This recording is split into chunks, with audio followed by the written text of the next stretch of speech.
Okay. So, first chance ఎలా వచ్చింది యాక్టింగ్‌లో నీకు? ఫస్ట్ ఛాన్స్ అంటే అప్పుడు ఇండస్ట్రీ ఎలా కాంటాక్ట్ చేయాలి అని తెలియదు. జస్ట్ వచ్చేసాను.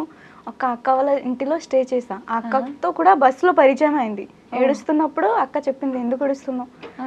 అంటే, "ఏం లేదు అక్క, నేను ఇంటి నుంచి పాడిపోయానని" చెప్తే, "చలో తుమ్కో घर को छोड़ देते बोल के बोला" హిందీ మే. దెన్ అప్పుడు నేను వద్దు అక్క, అక్క కూడా బెంగాలీ, మన ఊరు సైడ్ నుంచి.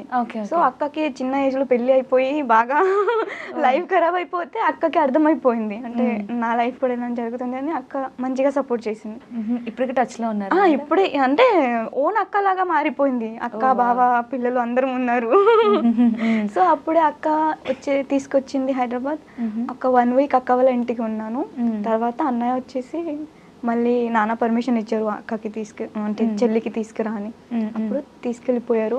6 months కంట్రోల్ చేశాను నేను, వద్దు ఇండస్ట్రీ వద్దు అని, మంచి పద్ధతిగా ఇంటిలో ఉండాలి. ఓకే. కానీ అవ్వలేదు. మళ్ళీ పారిపోయాను. సెకండ్ టైం పారిపోతే అందరికీ తెలిసిపోయింది, వి కాంట్ కంట్రోల్ హెర్. అప్పుడే పర్మిషన్ ఇచ్చాడు. అందరం మమ్మీ డాడీ కూడా వచ్చేసారు నాతో పాటు. నా కష్టాలు అన్నీ చూసారు. అంటే ఇక్కడికి వచ్చాక ఏం చేసావు? డైరెక్ట్ గా యాక్టింగ్ ఏమైనా చేసావా? లేదంటే ఎక్కడైనా యాక్టింగ్ క్లాసెస్ కి వెళ్ళడం కానీ, ఎవరైనా అప్రోచ్ అవ్వడం ఇలా చేసావా? లేదంటే చిన్న చిన్న జాయిన్ అయ్యాను, కానీ తర్వాత ఒక 1 year బిఫోర్ అంతే. కానీ ఇక్కడ వచ్చిన తర్వాత ఇన్స్టాగ్రామ్ రీల్స్ చేస్తూ జాబ్ చేశాను నేను. ఒక షోరూమ్ లో, అంటే బట్టలు వేసుకొని just not proper modelling, photo తీసుకొని కస్టమర్ కి పంపడం, కైండ్ ఆఫ్ దట్.